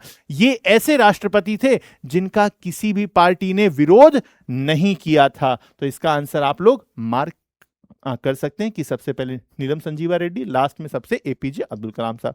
ठीक है साहब, इसका आंसर तो कुछ बताने की जरूरत ही नहीं है, तो हलवा क्वेश्चन है। सबसे पहले जो है बुद्धिस्ट काउंसिल राजगीर में हुई थी, फिर वैशाली में हुई थी, तीसरे नंबर पे तीसरी काउंसिल जो कि सम्राट अशोक ने कराई थी, पाटलिपुत्र में हुई थी, और चौथी जो थी वो कुंडलवन कश्मीर में हुई थी। ठीक है सर, आगे बताइए आप। ये कुछ न्यूक्लियर पावर प्लांट्स की बात करी गई है। अगर हम कुंडलकुलम की बात करें तो ये तमिलनाडु में है। अगर हम काकरापारा की बात करें तो गुजरात में है। रावत भाटा राजस्थान में, और जो बच गया वो कर्नाटका में है। ये मैं आप लोगों को क्लास में पढ़ा चुका हूं। मैक्सिमम इसमें से जो क्वेश्चन है आप अगर देखेंगे तो वो हमारे क्लास नोट्स के क्वेश्चन है। मैं ये दावा नहीं कर रहा हूं कि सारे के सारे क्वेश्चंस हमारे नोट्स के हैं। मैं इस बात का दावा कर रहा हूं कि वर्ल्ड की ऐसी कोई कोचिंग नहीं है या कोई नहीं है जो सारे के सारे क्वेश्चंस में बता दे कि भाई ये यूपीपीसीएस ने, यूपीएससी ने हमारे कोचिंग के नोट से दिया है। भैया एनसीईआरटी सबका बेस होती है, इसीलिए हम लोग सबसे पहले अपनी कोचिंग में एनसीईआरटी पढ़ने की बात करते हैं। एनसीईआरटी पे स्पेशल लेक्चर्स होते हैं। और मैं फिर बता देना चाहता हूं कि ड्रीमर्स आईएएस पीसीएस देहरादून में 3 नवंबर को नया batch Uttarakhand PCS, UP PCS और यूपीएससी के लिए लॉन्च होने वाला है। और मैं उसमें मेंशन करूं कि ये फ्री कोचिंग है 100% स्कॉलरशिप के साथ। इसके लिए आपको एंट्रेंस टेस्ट देना होगा, जो कि हमारे देहरादून सेंटर पे ड्रीमर्स आईएएस पीसीएस के आप नीचे आप देख सकते हैं, डिस्क्रिप्शन में भी हमारा कॉन्टैक्ट नंबर लिखा गया होगा। आप लोग उस पर रजिस्टर करिए, कॉल करिए, जल्दी करिए। ऑफर सीमित समय तक, 1 नवंबर का दिन याद रखिएगा। स्कॉलरशिप टेस्ट है, 100% स्कॉलरशिप है और 3 नवंबर को हमारा नया बैच लॉन्च हो रहा है। वहीं ये देखिए, आपको मैंने इस क्वेश्चन का आंसर पहले ही मेंशन कर दिया था। इंटरनेशनल बुकर प्राइज बानू मुश्ताक जी को हर्ट लैंप के लिए दी गई है। इसका डी आंसर सही हो जाएगा। और ये कुछ हमारी आयरन ओर की माइंस हैं, जिसमें पता है आपको कि कुद्रेमुख जो है वो कर्नाटका में है, गुरु महिसानी आपका उड़ीसा में है। इसी के बेसिस पे आंसर हो जाएगा, बहुत ज्यादा और ज्यादा देखने की जरूरत नहीं है। वहीं अगर हम इंटरनेशनल सोलर अलायंस की बात करें, जी हां, बिल्कुल सही बात बोली गई है कि यह पहली इंटर गवर्नमेंट इंटरनेशनल ऑर्गेनाइजेशन है जिसका हेडक्वार्टर भारत में, और भारत में कहां है? गुड़गांव में। और इस टाइम पे इसके 111 मेंबर से भी ज्यादा हो गए हैं। इसमें सिर्फ और सिर्फ 38 मेंबर्स की बात करी गई, इसलिए यह स्टेटमेंट रॉन्ग है। वहीं दूसरा स्टेटमेंट देखें, दूसरा स्टेटमेंट बिल्कुल सही है, इसलिए इसका डी आंसर सही हो जाएगा दोस्तों। वहीं अगर हम एक्साइज खंजर की बात करें, तो बच्चे बच्चे को पता है कि ये किर्गिस्तान और भारत के बीच में होती है। इस पे भी मैंने एक वीडियो किया है, आप लोगों ने देखा होगा। जॉइंट मिलिट्री एक्सरसाइजेस से जरूर एक क्वेश्चन आता है, मैंने उस टाइम भी कहा था और ये आ भी गया है। इसका आंसर सी हो जाएगा दोस्तों। वहीं अगर हम लोग बात करते हैं कि उत्तर प्रदेश में सस्टेनेबल डेवलपमेंट गोल्स पे रिपोर्ट कौन निकालता है, तो सबको पता है डिपार्टमेंट ऑफ प्लानिंग निकालती है। ऑप्शन बी ओनली 3 हो जाएगा। वहीं अगर हम आइसोटोप की डेफिनेशन की बात करें, तो पहला स्टेटमेंट बिल्कुल सही है कि जिनके एटॉमिक नंबर सेम होते हैं और मास नंबर डिफरेंट होते हैं, वो आइसोटोप्स कहलाते हैं। और ये जो तीनों दिए गए हैं, ये तीनों आइसोटोप्स तो हैं, लेकिन ये हाइड्रोजन के आइसोटोप्स हैं और यहां पे कार्बन लिखा हुआ है, इसलिए स्टेटमेंट 2 रॉन्ग है। इसका डी आंसर हो जाएगा दोस्तों। अगर हम 113वें क्वेश्चन पे जाते हैं, इसके लिए हम लोगों ने आपको शॉर्ट ट्रिक ऑलरेडी बता रखी है। टीयर्स ऑफ ओल्ड पीएम के हेल्प से आप 12 के 12 शेड्यूल्स याद कर सकते हो, जिसमें कि आपको पता है कि 7वें शेड्यूल में यूनियन स्टेट कॉन्करेंट लिस्ट है, 8वें शेड्यूल में लैंग्वेज की बात करी गई है, 9th शेड्यूल में कुछ एक्ट्स, कुछ रेगुलेशंस की बात करी गई, और 10वें शेड्यूल में डिस्क्वालिफिकेशन की बात कही गई है। इसके बेसिस पे आप ऑप्शन टिक कर सकते हैं। वहीं ये क्वेश्चन थोड़ा सा कंट्रोवर्शियल है। ट्रीटी ऑफ सुगौली, जो कि 1816 में नेपाल और ब्रिटिश अंपायर के बीच में हुई थी, उसके तहत इसमें पूछा गया है कि ट्रीटी ऑफ सुगौली में भारत के हिस्से में कौन कौन आया था, यानी कि ब्रिटिश ईस्ट इंडिया कंपनी के हिस्से में कौन कौन आया था। वैसे अगर आप हमारे हिसाब से पूछो तो इसका आंसर रानीखेत और नैनीताल होना चाहिए, यानी कि बी आंसर होना चाहिए, लेकिन शायद कुछ लोग इसे सी भी कह सकते हैं। अब इस पे क्या वास्तविकता है, यूपीपीसीएस किसे सही मानती है, वो यूपीपीसीएस पे डिपेंड करता है। आंसर आएगा तभी पता चलेगा। लेकिन अकॉर्डिंग टू अभी जो रीसेंट कंट्रोवर्सी चल रही थी हमारी नेपाल के साथ, जिसमें लिपू लेक और लिम्पुधुरा की बात करी गई थी, हम अगर उसे डिटेल में देखें तो आंसर बी आना चाहिए। ठीक है। उसके बाद अगर हम 15th क्वेश्चन की बात करें, अगर हम स्वावलंबिनी की बात करें और इसके मिनिस्ट्री की बात करें, तो इसमें स्किल डेवलपमेंट एंड एंटरप्रेन्योरशिप की जो मिनिस्ट्री है वो रिस्पॉन्सिबल है। आंसर डी ओनली 1 करेक्ट होना चाहिए। अगर हम बात करें कि कौन सी रिवर्स इसमें से अरेबियन सी में जा रही है, तो मैंने चीख चीख के बताया सिर्फ एक रिवर है वो इन तीनों में से, पेरियार रिवर। पेरियार रिवर, इसलिए इसका आंसर ए सही हो जाएगा, ओनली वन। वहीं अगर मैं इनके सीक्वेंस की बात करूं तो मैंने शॉर्ट ट्रिक बताया था आपको, एक्स यूवी, ये उसके बाद आईएमआर। मैंने कुछ शॉर्ट ट्रिक ये लिखकर बताया था, कुछ कहानी सुना के बताया था। इसके हिसाब से अगर आप देखेंगे तो सबसे ज्यादा, अच्छा ध्यान रखिएगा, यहां पे डिक्रीजिंग ऑर्डर में पूछा गया, यानी कि ज्यादा से कम, तो सबसे ज्यादा इसमें गामा रेस की होगी, फिर आपके जो है एक्स रेस की होगी, फिर आपके अल्ट्रा वायलेट रेस की होगी, और सबसे कम फ्रीक्वेंसी रेडियो रेस की होंगी, रेडियो वेव्स की होंगी। ठीक है सर, आगे की बात बताइए। अगर हम फूड सिक्योरिटी की बात करते हैं तो इसमें दो स्टेटमेंट दिया गया है और दोनों सही है कि हां, फूड की डेफिशिएंसी से फूड स्कैर्सिटी होती है और फूड सिक्योरिटी बहुत ज्यादा जरूरी है। और अगर बहुत ज्यादा फूड भी हो जा रहा है तो उससे भी कहीं ना कहीं फूड स्कैर्सिटी होती है। उसका रीजन ये है कि इक्वल डिस्ट्रीब्यूशन नहीं हो पाता, कि किसी के पास खाने के लिए बहुत सारे हैं, 56 भोग हैं, और किसी के पास 2 टाइम खाना खाने का या 1 टाइम खाना खाने का भी नहीं है। तो अगर देखेंगे तो दोनों स्टेटमेंट सही है और दूसरा इसका सही एक्सप्लेनेशन है, डी आंसर हो गया। अगर हम क्वेश्चन नंबर 119 की बात करें, अगर हम उपराष्ट्रपति की बात करें तो पहली बात सही बोलिए कि उपराष्ट्रपति जो होता है वो राज्यसभा का एक्स ऑफिशियो चेयरमैन होता है, लेकिन उपराष्ट्रपति जो है वो राज्यसभा का मेंबर नहीं होता है, इसलिए दूसरा स्टेटमेंट गलत है मेरे दोस्तों। तो इसका आंसर डी हो जाएगा, ओनली वन। वहीं अगर मैं क्वेश्चन 120 पे अगर मैं बात करता हूं तो यहां पे भारत में सस्टेनेबल डेवलपमेंट जो हो रहा है वो ग्लोबली बहुत ज्यादा इंपॉर्टेंट है। बिल्कुल, पहला स्टेटमेंट सही है।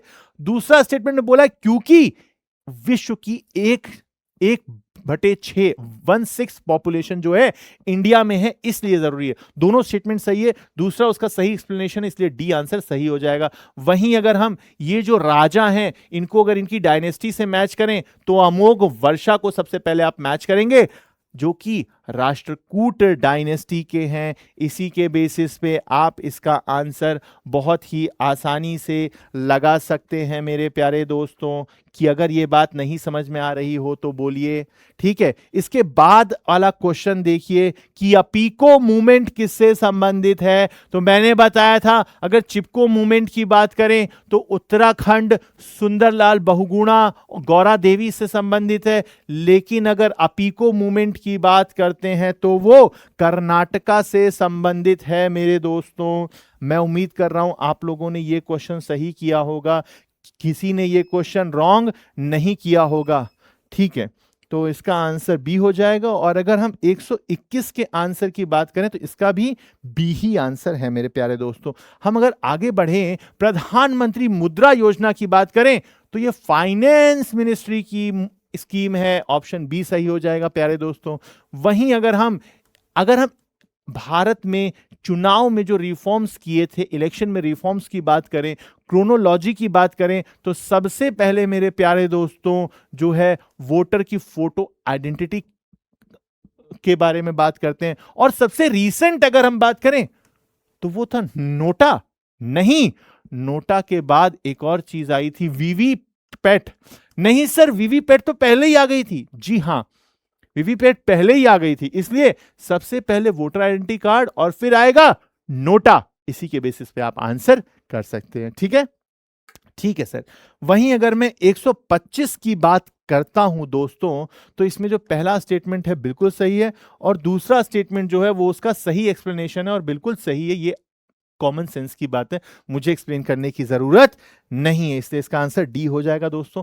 वहीं अगर मैं भारत पोल की बात करूं तो मैंने चिक चिक के क्लास में बताया था कि ये सीबीआई के लिए है, सीबीआई के लिए है, बिकॉज अगर हम इंटरनेशनल पुलिस ऑर्गेनाइजेशंस की बात करें तो उसको इंडिया में सीबीआई रिप्रेजेंट करती है, तो इसका आंसर डी हो जाएगा, ओनली वन। वहीं अगर हम इसके क्रोनोलॉजी की बात करें तो आपको पता है कि सेकेंड एंग्लो अफगान वॉर जो है वो 1840 के आसपास हुई थी। जी हाँ, सेकेंड एंग्लो अफगान वॉर 1840 के आसपास हुई थी। वहीं अगर हम ब्रिटिश के द्वारा अवध का एक्यूजिएशन देखें 1856 में हुई थी। वहीं अगर हम इल्वर्ट बिल कंट्रोवर्सी देखें तो वो 1883 के आसपास हुई थी। इंडिगो रिवॉल्ट सबको पता है 1859 से शुरू हुआ था। तो मैं उम्मीद करता हूं इसका आंसर आप लोग लिख पाएंगे।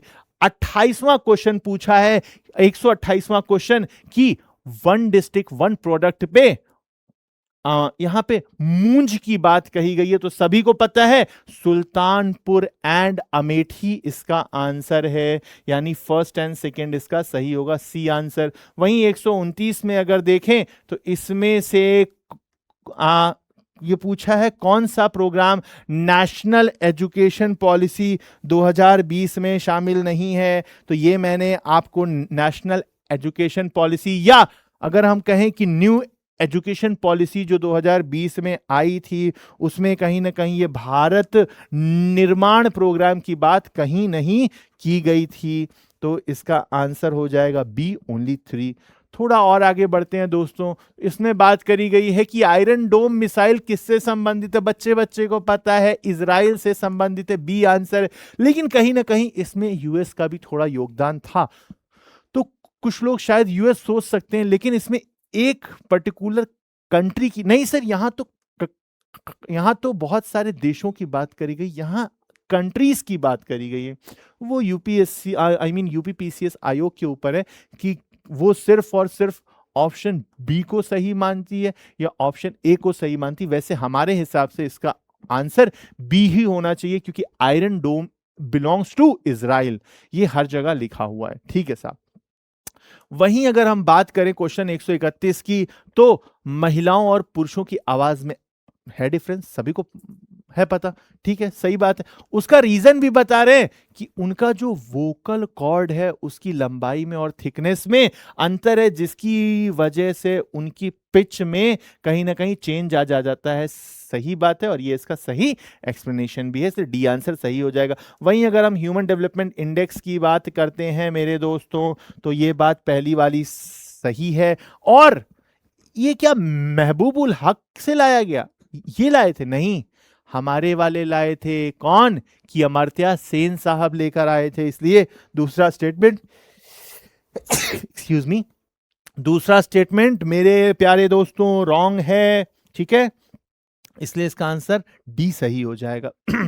आप लोग को मालूम है कि मौसम चेंज हो रहा है, इसलिए आप लोग थोड़ा स्वास्थ्य का ध्यान रखिए, वरना मेरी तरह आपको भी जुकाम हो जाएगा। प्लीज आप लोग स्वास्थ्य का ध्यान रखिए, क्योंकि पढ़ाई के लिए ये पीरियड, ये पर्टिकुलर ड्यूरेशन जो है मेंस के एग्जाम के लिए भी इंपॉर्टेंट है, और जो 2026 में यूपीएससी, यूपीपीसीएस, यूकेपीसीएस के एग्जाम होने वाले हैं उसके लिए भी ये बहुत इंपॉर्टेंट है, क्योंकि सभी आयोग ने अपना कैलेंडर जारी कर दिया है। उसी को ध्यान में रखते हुए ड्रीमर्स आईएएस में फिर अनाउंस कर रहा हूं, 3 नवंबर को नया बैच देहरादून सेंटर पे लॉन्च कर रहा है, जिसमें यूपीएससी, यूपीपीसीएस, यूकेपीएससी की तैयारी आपको करवाई जाएगी फ्री ऑफ कॉस्ट, 100% स्कॉलरशिप। उसके लिए एक टेस्ट लिया जाएगा 1 नवंबर, जिसमें आपको अपनी वीरता का प्रदर्शन करना है, आपको दिखाना है कि आप कितने वीर हैं।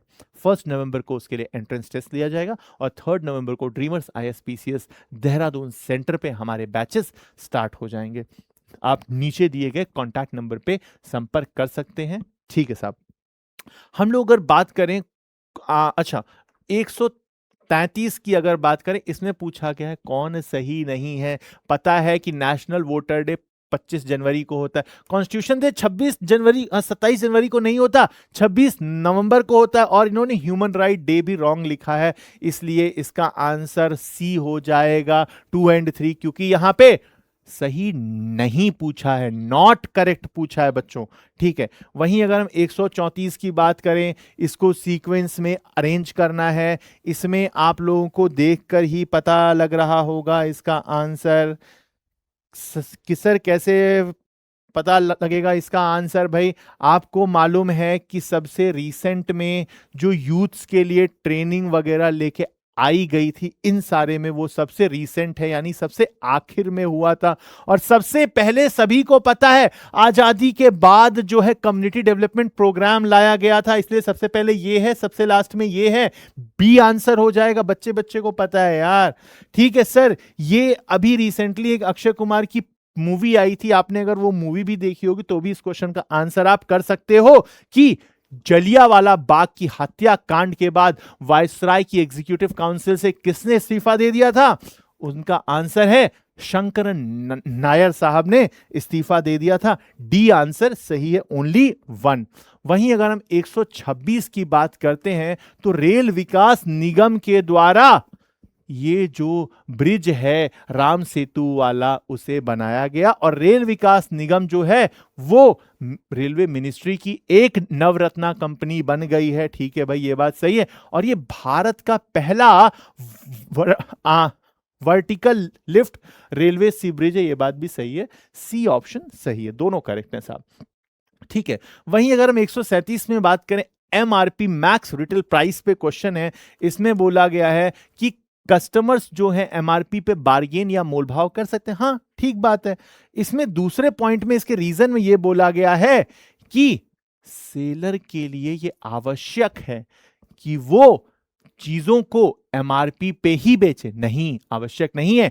एमआरपी पे ज्यादा नहीं बेचे, ये आवश्यक है। एमआरपी के से जो कम अमाउंट है उस पे भी बेच सकता है, एमआरपी पे भी बेच सकता है। ये आप लोगों को पॉलिटी के लेक्चर में पढ़ाया गया है, मैंने आपके नोट्स भी देखे हैं। इसलिए दूसरा स्टेटमेंट रॉन्ग है, पहला सही है। सी ऑप्शन हो जाएगा मेरे प्यारे दोस्तों। ये तो इसका आंसर बच्चे को भी मालूम होगा कि स्वेज कैनाल जो है मेडिटेरेनियन सी और रेड सी को जोड़ती है, तो इसका आंसर 2 और 3 यानी सी हो जाएगा प्यारे दोस्तों। वहीं अगर हम लाइफ स्कीम की बात करते हैं तो COP 26 जो कि लंदन के ग्लासगो में हुआ था, यह बात वहां कही गई थी। ये जून 2026 में नहीं हुआ था।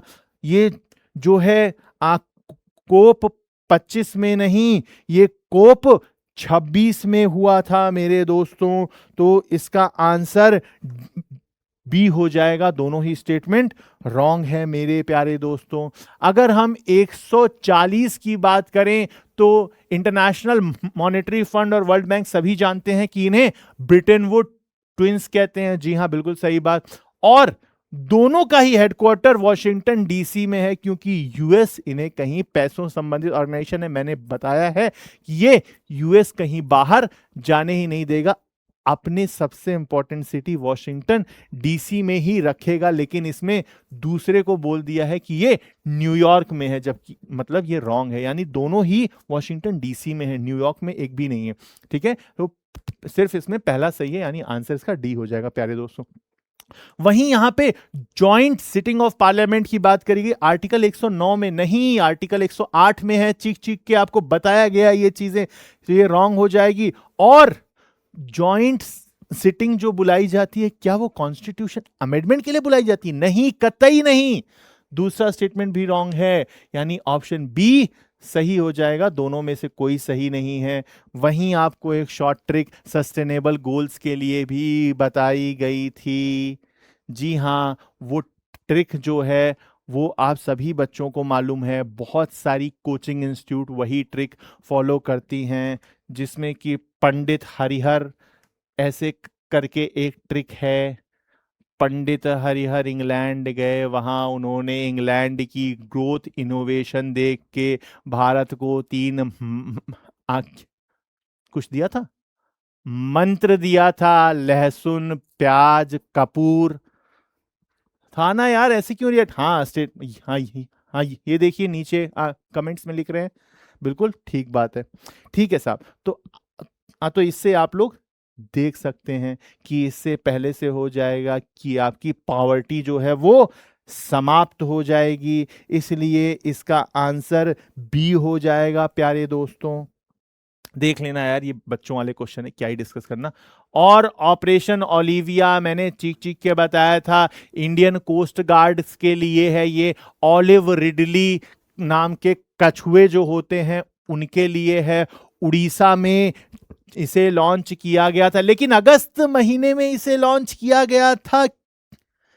इसके बारे में कुछ है पता? नहीं सर, अगस्त महीने में नहीं, पहले ही लॉन्च कर दिया गया था सर इसे, यानी कि इसका स्टेटमेंट पहला वाला जो स्टेटमेंट है बस वही सही है। ठीक है सर, इसमें पूछा है ये जो बायोस्फीयर रिजर्व्स जो हैं, जब मैंने आपको बताया था कि इंडिया में यूनेस्को का 13वां बायोस्फीयर रिजर्व बन गया है, तो मैंने ये भी बताया था कि टोटल जो है भारत में 18 बायोस्फीयर रिजर्व्स है, जिसमें कि 13 बायोस्फीयर रिजर्व यूनेस्को ने घोषित कर रखी हैं या मान्यता दे रखी है। और उसमें अगर हम बात करें तो नोकरेक बायोस्फीयर रिजर्व मणिपुर में नहीं, मेघालय में है, चीख चीख के बताया गया था, फिर भी कई सारे लोग रॉन्ग करके आए, और बाकी के दोनों जो हैं वो सही हैं। इसमें पूछा है रॉन्ग कौन सा है, सही नहीं है, तो पहला वाला रॉन्ग है, इसलिए ऑप्शन डी सही हो जाएगा। इसमें बात करी गई है जीईएफ की, बात कही गई है मेरे प्यारे दोस्तों। तो आपको पता है कि जीईएफ की अगर हम बात करें तो 1991 में हुई थी, ठीक है, लेकिन ये देखिए इसमें एक्सट्रीम स्टेटमेंट दिया गया, इसमें ओनली वर्ड यूज किया गया है। जहां ओनली या कोई भी एक्सट्रीम वर्ड दे दें, आप सावधान हो जाया करिए कि उसकी रॉन्ग होने की प्रोबेबिलिटी बहुत ज्यादा है। इसमें बताया गया ओनली डेवलप्ड कंट्री जो है वही उनको रुपए देंगे, पैसे उसके लिए देंगे, जबकि ये गलत है। डेवलप्ड कंट्री ज्यादा देंगे ऐसी बात कही गई है इसमें, डेवलपिंग कंट्री भी इसमें सहयोग देंगे, इसलिए दूसरा स्टेटमेंट रॉन्ग हो जाएगा। सिर्फ पहला सही है, ऑप्शन डी इसका सही आंसर हो जाएगा। वहीं अगर हम 146 की बात करें तो यहां पे डीपीएसपी के लिए दोनों स्टेटमेंट्स जो है सही दी गई है, बिल्कुल सही दी गई है, और दूसरा उसका सही एक्सप्लेनेशन भी है। दोस्तों ज्यादा डिटेल में बताने की जरूरत नहीं है। और अगर हम यहां पे फूड सिक्योरिटी के कॉन्सेप्ट के एंटाइटलमेंट की बात करें, अमर्त्य सेन ने कहा था, अमर्त्य सेन ने कहा था, अमर्त्य सेन ने कहा था, मैंने खुद आपको इकोनॉमिक्स के लेक्चर में बताया है, बी आंसर हो जाएगा मेरे प्यारे दोस्तों। वहीं अगर ज्ञानपीठ अवार्ड की बात करें, 58वां ज्ञानपीठ अवार्ड दो लोगों को दिया गया था, एक रामभद्राचार्य जी को और एक गुलजार को दिया गया था, तो पहला स्टेटमेंट सही है। और ज्ञानपीठ अवार्ड की शुरुआत 1965 में हुई थी, ये भी सही है, इसलिए सी ऑप्शन सही हो जाएगा। ये क्वेश्चन यूपीपीसीएस के पीवाईक्यू से आया है, जिसमें आपको पता होना चाहिए कि बालाजी विश्वनाथ राव सबसे पहले आए थे इसमें, और सबसे लास्ट में माधव राव जी आए थे इसमें। तो इसके हिसाब से क्वेश्चन 149 का आंसर सी हो जाएगा प्यारे दोस्तों। अगर 150 में बात करें तो नॉर्दर्न रेलवे का हेडक्वार्टर न्यू दिल्ली में सही है, नॉर्थ ईस्टर्न रेलवे का हेडक्वार्टर भी गोरखपुर में है, लेकिन की ऑप्शन सी गलत है, पहला और दूसरा ही सही है। इसका आंसर ए हो जाएगा, ओनली फर्स्ट एंड सेकेंड। मैं उम्मीद कर रहा हूं आपको ये सारी बातें समझ में आ गई होंगी मेरे प्यारे दोस्तों। अब आप लोग फिर से अपनी प्रिपरेशन में लग जाइए बिना देरी करे, क्योंकि 3 नवंबर को हमारा नया बैच स्टार्ट हो रहा है।